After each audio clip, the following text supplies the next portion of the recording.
చాలా సంతోషం. ఎందుకంటే ఒక సేవకుడు ఎప్పుడు సంతోషపడతాడంటే ఒక పాపి రక్షించబడ్డప్పుడు అప్పుడు సేవకునికి సంతోషం కలుగుతుంది. లోకంలో ఎంత సంపాదించినా ఎంత ఆస్తులు కూడుకున్నా సంతోషం ఉండదు. కానీ ఆ సేవకుని యొక్క ప్రయాసంకి వ్యర్థం కాకుండా ఒక పాపి రక్షింపబడితే పరలోకమందును భూలోకమందును మనకు సంతోషము కలుగుతుంది.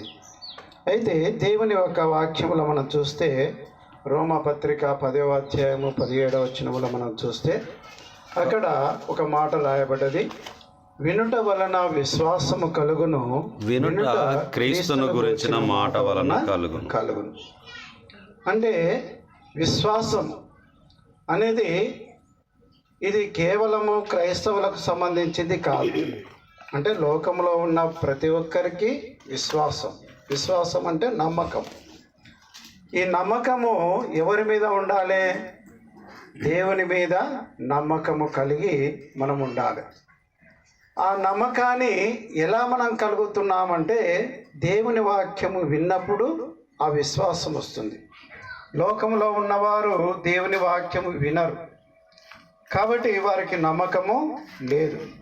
ఈనాడు క్రైస్తవులుగా మన తల్లిదండ్రులు క్రైస్తవులుగా ఉన్నప్పుడు ఆ విశ్వాసాన్ని మన పిల్లలకు బోధించినప్పుడు ఆ పిల్లలు కూడా ఆ విశ్వాసమును కలిగి క్రీస్తును అంగీకరించేవారై ఉంటారు.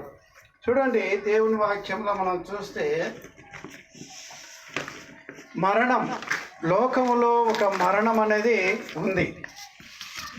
మనం దేవుని వాక్యములో మనం చూస్తే రోమపత్రిక 6వ అధ్యాయము 23వ వచనంలో మనం చూస్తే ఎలా అనగా పాపము వలన వచ్చే జీతము అన్నారు కదా. అంటే ఇక్కడ మరణం, చూడండి, మరణము ఎందుకు వచ్చింది అనేది మనం ఆలోచన కలిగి ఉండాలి. లోకంలో ఉన్న వారికి మరణం తెలుసు. మరణం ఏదో ఒకరోజు మేము చనిపోతామని లోకంలో ఉన్న వారికి తెలుసు. కానీ మరణం ఎలా వచ్చింది అనేది వాళ్ళకి తెలియదు. అసలుకి మరణము ఎక్కడి నుంచి ప్రారంభమైందో అనేది వాళ్ళకు తెలియక లోకములో ఇష్టానుసారంగా బ్రతుకుతూ ఇష్టారంగా జీవించేవారు లోకంలో మనం ఎంతోమందిని చూస్తాం. అయితే దేవుని వాక్యం ఏం బోధిస్తుందంటే పాపము ఎక్కడి నుంచి ప్రారంభమైంది అనేది మనం ఆలోచన కలిగి ఉంటే ఆ పాపమునకు ప్రాయశ్చిత్తము క్రీస్తు దగ్గరనే ఉందనేది మనం గ్రహించగలుగుతాం. చూడండి, ఒక రోగి అనారోగ్యానికి గురయ్యిండు, అనారోగ్యం వచ్చింది. ఆ అనారోగ్యాన్ని బట్టి వైద్యుల దగ్గరకు వెళ్తున్నాడు, చూసుకుంటున్నాడు, అయినా తగ్గడం లేదు. ఎందుకు తగ్గడం లేదు అంటే ఆ వ్యాధిని గుర్తుపట్టేవారు లేక. లోకంలో చాలామంది ఉన్నారు కదా, అనారోగ్యానికి పాలైన వారు ఎన్నో హాస్పిటల్కి తిరుగుతుంటారు. కానీ సరైన వైద్యం అందక దినదినము శరీరము క్షీణించిపోతుంటుంది. అయితే ఆ వ్యాధి మూలాలు, అది ఏం వ్యాధి అనేది మనము ఆ డాక్టర్ కనిపెట్టినట్టయితే సరైన వైద్యం ఇస్తే ఆ రోగము బాగుతుంది. సరైన వైద్యం ఇవ్వకపోతే ఆ రోగి ఏమవుతాడు? మరణానికి దగ్గరగా అవుతాడు. అలాగే దేవుని వాక్యములో మనం చూస్తే మరణానికి ఒక సొల్యూషన్, అంటే దానికి ఆ యొక్క పరిష్కారము బైబిల్లో మనం చూస్తాం. లోకంలో ఉన్న ఏ గ్రంథంలో కూడా మరణానికి పరిష్కారం లేదు. కేవలము మరణాన్ని తప్పించుకునే మార్గము ఎక్కడ ఉందంటే బైబిల్లోనే మనం చూస్తాం. చూడండి, దేవుని వాక్యములో మనం చూస్తే యాకోబు పత్రిక 1వ అధ్యాయము 15వ వచనంలో ఒక మాట ఏమంటాడంటే, అక్కడ దురాశ గర్భము ధరించి పాపమును కనగా పాపము పరిపక్వమై మరణాముని కంటదట.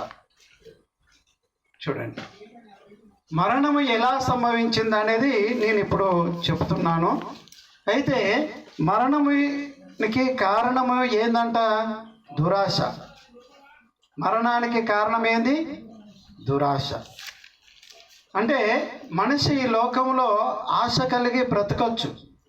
ఏదన్నా కావాలనుకున్నప్పుడు అది ఆశతో బ్రతకాలి, కానీ దురాశ ఉండకూడదు. ఈ దురాశ వలన గర్భమును ధరించి పాపమును కన్నది ఎవరు? పాపము కన్నది ఎవరు? ఆదాము. దురాశ వలన గర్భం ధరించింది. గర్భం ధరించి పాపాన్ని కన్నది అంట. చూడండి, దేవుడు మొట్టమొదటిగా ఒక ఆజ్ఞ ఇచ్చిండు. మొట్టమొదటిగా దేవుడు ఆదామును కలగజేసి ఏదైనా తోటలో ఉంచిండు. అయ్యో, ఆదాముకు సాటి అయిన సహాయం లేదనుకుని అక్కడ ఒక స్త్రీని, మరి తన పక్కటెముకతో తన మాంసంతో ఆ స్త్రీని చేసి ఆ స్త్రీని ఆదాముకు తోడుగా ఇస్తే స్త్రీ ఏం చేసింది? దురాశ కలిగింది. ఏంది? దేవుడు ఏదైతే ఆజ్ఞాపించిండో ఆ పండు తినొద్దంటే ఆ పండు తినడం ద్వారా మరణము సంభవించినట్టుగా మనం లోకంలో ఈ దేవుని వాక్యంలో మనము వింటున్నాం. చూడండి, ఇదే రోమపత్రిక 5వ అధ్యాయం 12వ వచనంలో మనం చూస్తే అక్కడ పౌలు ఆదామును గుర్తు ఇట్లుండగా ఒక మనుషుని ద్వారా పాపము ద్వారా మరణమును లోకములో ఎలాగో ప్రవేశించనో అలాగనే మనుషులందరూ పాపము చేసినందున మరణము అందరికీ సంప్రాప్తమాయెను. చూడండి, అంటే ఆదాముతో మరణం ఆగిపోయిందా? ఆగిపోలేదు. తర్వాత ఆదాముతో పాటు మనుషులందరూ కూడా ఏం చేస్తున్నారంట? పాపం చేస్తున్నారు. చూడండి, ఆ పాపమును బట్టి దేవుడు ఎక్కడికి? ఏదైనా తోటలో నుంచి బయటికి వెళ్ళగొట్టాడు. నువ్వు మట్టి నుండి తీయబడినావు కాబట్టి నువ్వు మట్టిలో కలిసేంత వరకు నీ నిమిత్తము భూమి శపించబడ్డది. నువ్వు బ్రతుకు దినములన్నీ నీవు కష్టపడి ఆ యొక్క భార్యను పోషించుకోవాలని దేవుడు అక్కడ ఆజ్ఞాపించినట్టుగా మనం చూస్తున్నాం. అయితే తర్వాత ఆదాము అవ్వలకు సంతానం గర్భఫలమును దేవుడిచ్చిండు. అందులో కయ్యను హేబేలు. చూడండి, అంతటితోటి మరణం ఆగిపోలేదు. ఎందుకు? పాపం. అంటే కయ్యనుకు ఏం కలిగింది? దురాశ. అయ్యో, నా తమ్ముడు బాగా ఎదుగుతున్నాడు, ఆశీర్వదించబడుతున్నాడు, నేనైతే ఆశీర్వదించబడలేకపోతున్నాను అని కయ్యను ఏం చేసాడు? తన తమ్ముని హత్య చేసినట్టుగా దేవుని వాక్యంలో మనం చూస్తున్నాం. ఇవన్నీ కూడా దేవుడు ఎందుకు రాయబడిన అంటే, చూడండి, యేసుక్రీస్తు ఈ లోకానికి వచ్చినప్పుడు మరి హేబేలు వలె హత్య చేయబడే పోతున్నాడనే విషయాన్ని ఇక్కడ మనము దేవుని వాక్యంలో చూస్తాం. అయితే యేసుక్రీస్తు కూడా ఈ లోకానికి వచ్చి మనుషులందరి పాపముల కొరకై ఆయన చనిపోవడము మనం చూస్తాం. అందుకనే ఆ ఆదామును బట్టి మనకు మరణము వచ్చింది. అదే ఆదామును బట్టి కృపావరము కూడా మనము పొందపోవచ్చున్నాం అనే విషయాన్ని ఇక్కడ దేవుని వాక్యంలో మనం చూస్తాం. ఇదే యోహాన్ రాసిన మొదటి పత్రిక 3వ అధ్యాయము 4వ వచనంలో మనం చూస్తే, పాపము చేయు ప్రతి వాడును ఆజ్ఞను అతిక్రమించును.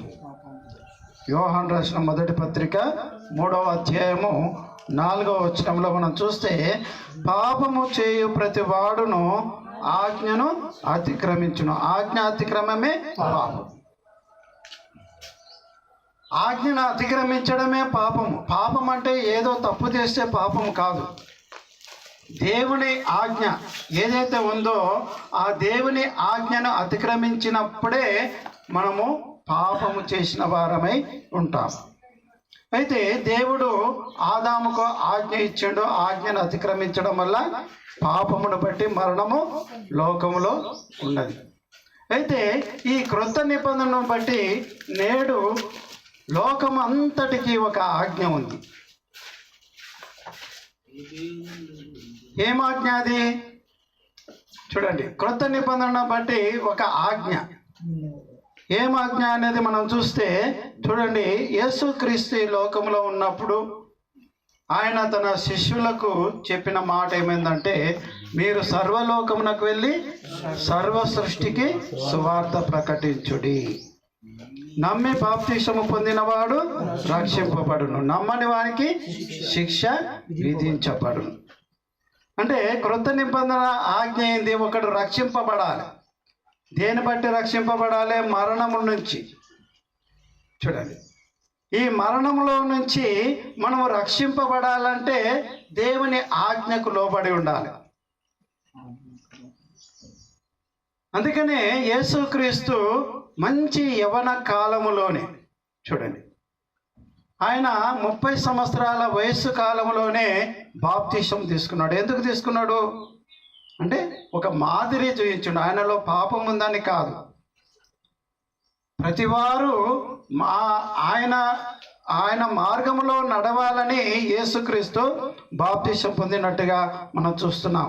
కాబట్టి ప్రియమైన బిడ్డలు, మరి దేవుని వాక్యమును అంగీకరించి ఆయనకు ఆజ్ఞకు లోపడే విధంగా మనము ఉండాలనే వాక్యం ద్వారా హెచ్చరించబడుతున్నాం. చూడండి, ఈనాడు మరి యవన కాలంలోనే దేవుని ఎరుట చాలా ఆశీర్వాదకరం. నిజంగా చాలామంది లోకంలో మనం చూస్తే ఏదో పెళ్ళి ముందల బాప్తిసాలు తీసుకుంటారు. అది సరైన బాప్తిసం కాదు. ఏదో పెళ్లి సందర్భాన బాప్తిసం తీసుకుంటే అది సరైన బాప్తిసము కాదు. ఏదో చిన్నప్పుడు ఏదో ఊహ తెలియనప్పుడు కూడా కొంతమంది పిల్లలకు బాప్తిసం ఇస్తారు. అది సరైన బాప్తిసము కాదు. ఎందుకంటే వాక్యమును విని విశ్వసించి మారు మనసు పొందాలి. అప్పుడే రక్షణ పొందుతాం. లోకాసు వార్తలో ఇంతవరకు మనం చదువుకున్నాం కదా, చాలామంది బాప్తిసం పొందడానికి అక్కడ వస్తున్నారు. అయితే బాప్తిసం ఇచ్చే యోహాను అక్కడ వారిని గద్దించుడు.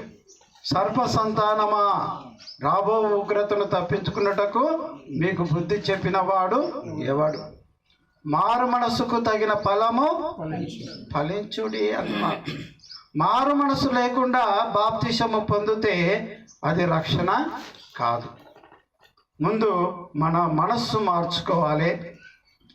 పాపమునకు దూరంగా ఉంటూ దేవునికి మహిమకరంగాను ఆయనకి ఇష్టమైన బిడ్డలుగా జీవించుటకు ఉండాలి.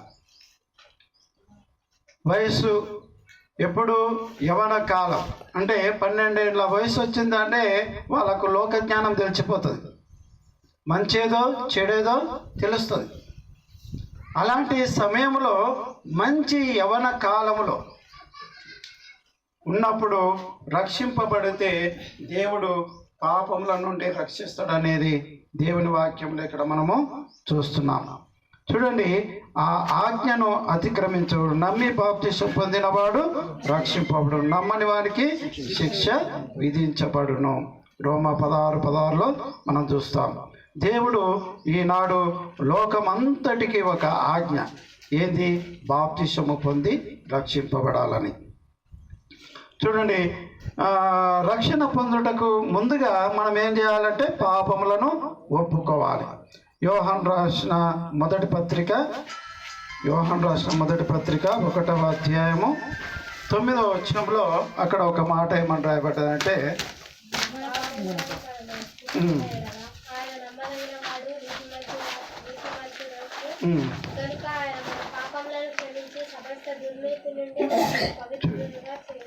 అయితే రక్షణకు ముందుగా, బాప్తిసానికి ముందుగా మనం ఏం చేయాలి? మన పాపములను ఒప్పుకోవాలి. పాపములను ఒప్పుకోకుండా ఏదో నీళ్ళల్లో మునుగుతా అంటే అది మారు మనస్సు కాదు. మనస్సు మార్చుకోవాలి. పాపమునకు దూరంగా ఉండుటకు మన పాపములను ఒప్పుకుంటే ఆయన క్షమించి వేస్తాడట. చూడండి, ఎట్లా దేని నుంచి పాపము అంటే దుర్నీతి నుండి. తీతుకు రాసిన పత్రిక 2వ అధ్యాయము 14వ వచనంలో మనం చూస్తే అక్కడ ఒక మాట పౌలు రాస్తున్నాడు. ఆయన సమస్తమైన దుర్నీతి నుండి మనలను విమోచించి సత్క్రియల యందాసక్తి గల ప్రజలను తన కోసరము పవిత్రపరుచుకొని తన సొత్తుగా చేసుకున్నటకు తాను మన కొరకు అర్పించుకునేను. యేసుక్రీస్తు ఈ లోకానికి వచ్చింది ఎందుకంటే ఆయన మన పాపములను దుర్నీతి నుండి విడిపించడానికి తాను అర్పించుకున్నాడంట క్రీస్తు. అయితే ఇక్కడ విమోచించుడు, బాప్తిస్మం ద్వారా మన పాపలను విమోచించుడు. సత్క్రియల యందాసక్తి గల ప్రజలను, ఇక్కడ సత్క్రియలు, సత్ అంటే సత్క్రియలు, మంచి పనులు. సత్ అంటే సత్ ప్లస్ క్రియలు, క్రియ అంటే సత్ అంటే సత్యం. ఏంది సత్యము? దేవుని వాక్యము. యోహాను రాసిన సువార్త 17:17 అంటే నీ వాక్యమే సత్యం. సత్క్రియలు అంటే దేవుని వాక్యం, సత్యంగా బ్రతకాలి. ఈ లోకంలో మనం ఎలా జీవించాలి? సత్క్రియలు కలిగి ఉండాలి. అంటే సత్యంలోనే మన పనులు కలిగి ఉండాలి. సత్యానికి విరుద్ధమైన పనులు మనము చేయకూడదు. అందుకనే సత్క్రియలు గల ఆసక్తి గల ప్రజలను తన కోసరము పవిత్రపరుచుకున్నాడు అంట.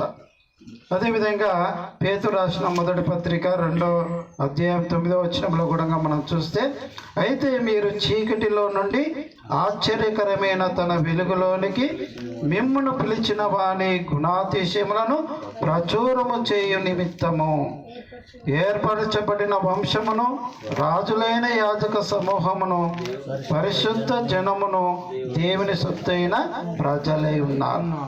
చూడండి, ఎప్పుడైతే మనం పాపములను ఒప్పుకొని బాప్తిసము పొందితే అక్కడ చీకటిలో నుండి ఆశ్చర్యకరమైన తన వెలుగులోనికి దేవుడు మనల్ని నడిపిస్తున్నాడు.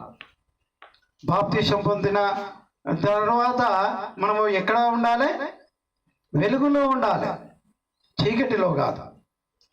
చీకటిలో పాపం ఉంటుంది, కానీ వెలుగు సంబంధమైన బిడ్డలుగా మనం ఉండాలి. అందుకనే యేసుక్రీస్తు కూడా ఏమన్నాడు? నేను లోకమునకు వెలుగై ఉన్నాను, మీరును వెలుగై ఉన్నారు అన్నాడు కదా. యేసుక్రీస్తు వెలుగై ఉన్నాడు కాబట్టి మనము కూడా లోకములో వెలుగుగా కలిగి ఉండాలంటే బాప్తిసము అవసరమై ఉంటున్నది. ఈ బాప్తిసమును బట్టి మనము పాపము చేయకుండా దేవుడు మనల్ని నడిపిస్తాడు. అయితే బాప్తిసము పొందిన మనము ఎక్కడ చేర్చబడతాము? ఆయన రాజ్యములోనికి నడిపించబడతాం.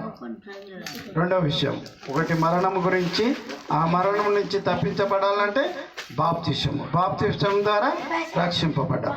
రెండో విషయం, అయితే ఆ బాప్తిసము పొందిన వారు ఎక్కడ చేర్చబడుతున్నారు? దేవుని రాజ్యము అంటే దేవుని సంఘం. కొరింథీ మొదటి పత్రిక 1వ అధ్యాయము 2వ వచనం చదువు. కొరింథీలోనున్న దేవుని సంఘమునకును క్రీస్తు యేసునందు పరిశుద్ధపరచబడిన వారై పరిశుద్ధులుగా ఉండుటకు పిలువబడిన వారికిని మనకును ప్రభువు వలన యేసుక్రీస్తు నామమున ప్రతి స్థలములో ప్రార్థించు వారికందరికీ శుభమని చెప్పి అంటే దేవుని సంఘం అంటే దేవుని రాజ్యంలోనికి మనము ప్రవేశించబోతున్నాం బాప్తిసం ద్వారా. దేవుని సంఘం అయితే లోకంలో మనం అది బైబిల్లో మనం చూస్తే మొట్టమొదటిగా దేవుడు ఆ రాజ్యపు తాళపు చెవులు ఎవరికి ఇచ్చిండు? పేతురుకి ఇచ్చిండు. మత్తయి సువార్త 16వ అధ్యాయము 19వ వచనం ఒకసారి చదువు. అక్కడ పేతురుతో యేసు ప్రభు మాట్లాడుతున్న మాటను మనం చూస్తే, పరలోక రాజ్యం యొక్క తాళపు చెవులు నీకు ఇచ్చెదను. పరలోక రాజ్యం యొక్క తాళపు చెవులు నీకు ఇచ్చేదను. నీవు భూలోకమందును దేనిని విప్పుదువో బంధించుదువో అది పరలోకమందు బంధించబడును.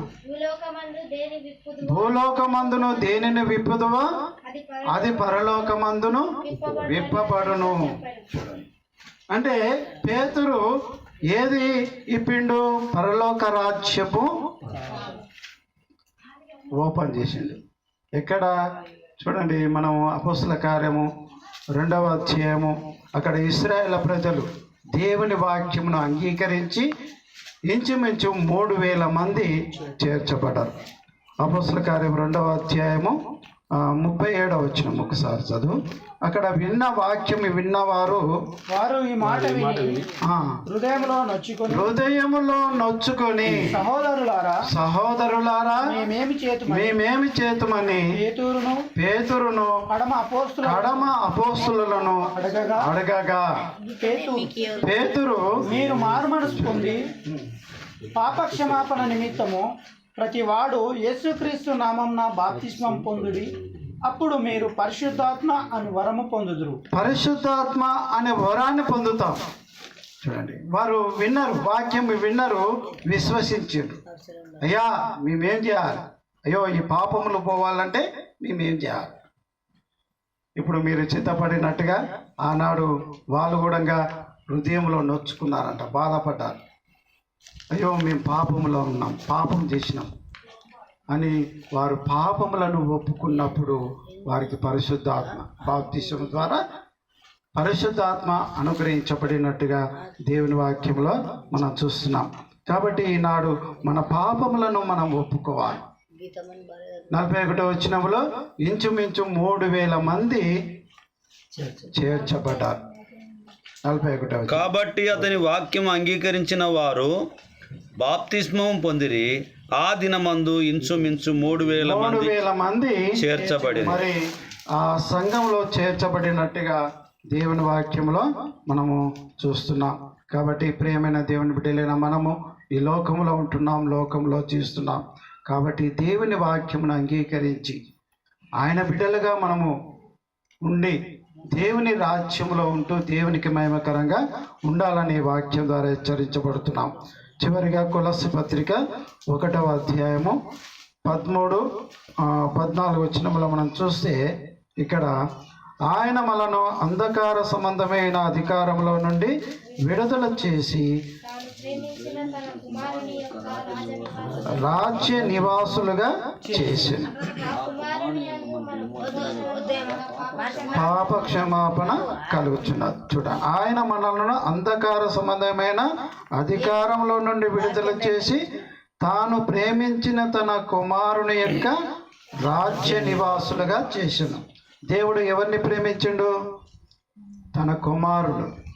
యేసుక్రీస్తు బాప్తిసం పొందిన వెంటనే నీళ్ళలో నుంచి ఒడ్డుకు వచ్చిగా పరిశుద్ధాత్మ పౌరమల దిగొచ్చేమన్నది, ఈయన నా ప్రియ కుమారుడు, ఈయన యందు నేను ఆనందించుచున్నాను. ఈనాడు మీరు బాప్తిసం ద్వారా దేవుడు పరలోకమందు ఆనందిస్తుంటున్నాడు. ఇప్పుడు నీ కుమార్తెలుగా దేవుడు అంగీకరిస్తున్నాడు. అంటే ఆ దేవునికి ఎప్పుడు ఇష్టం అంటే మన పాపములను ఒప్పుకుంటే దేవుడు అప్పుడు ఇష్టపడతాడు. ఇప్పుడు ఎవరి రాజ్యంలోనికి వస్తున్నామో? క్రీస్తు యొక్క కుమారుని యొక్క రాజ్య నివాసులుగా మనల్ని చేయబోతున్నాడు. మళ్ళీ ఇప్పుడు ఎక్కడ ఉండాలి? దేవుని రాజ్యంలో ఉండాలి. లోక సంబంధమైన సంఘాలు కావు, దానిలో రక్షణ లేదు. ఎక్కడ ఉండాలి? క్రీస్తు సంఘంలోనే ఉండాలి. క్రీస్తు సంఘంలో ఉన్నవాడు ఏం చేయాలి? ప్రతి ఆదివారము ప్రభు యొక్క శరీరంలో రక్తంలో పాలు పొందే విధంగా ఉండాలి. కాబట్టి ఎప్పటి వరకు దేవుని వాక్యంలో మనం చూస్తే కొరింథీయులకు రాసిన మొదటి పత్రిక 11వ అధ్యాయము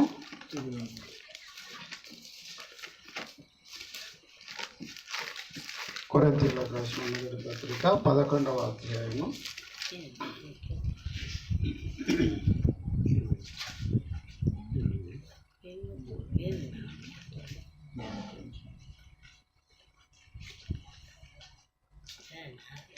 ఇది 30 వచ్చిన సారీ. ఇందువలననే మీలో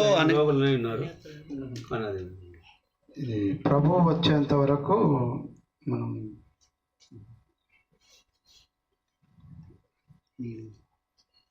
27 నుంచి చదువుదాం సార్. 26 చదవండి.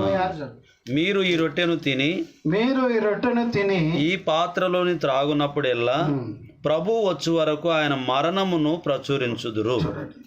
కృతగా రక్షింపబడిన వారు ప్రభు యొక్క శరీరంలో రక్తంలో మనం పాలు పొందాలి. చూడండి, క్రీస్తు సంఘంలో ప్రతి ఆదివారం, వేరే సంఘాలలో ఏదో సంవత్సరానికో నెలకో సారిస్తారు, అది కరెక్ట్ కాదు. అంటే ప్రభు వచ్చు వరకు ఆయన మరణమును ప్రచురము చేయాలి. ఎట్లా ప్రచురం చేస్తావు అంటే ప్రభు యొక్క శరీరంలో రక్తంలో పాలు పొందినప్పుడే నువ్వు ప్రచురం చేయగలవు. ఒక అన్యులు ఉంటారు, చూడండి, మీరు రక్షింపబడ్డారు, ఈరోజు ఏం చర్చికి పోతావు, పోదు అని అంటారు. అంటే వారికి ఏం చెప్పాలి, నేను ప్రభు యొక్క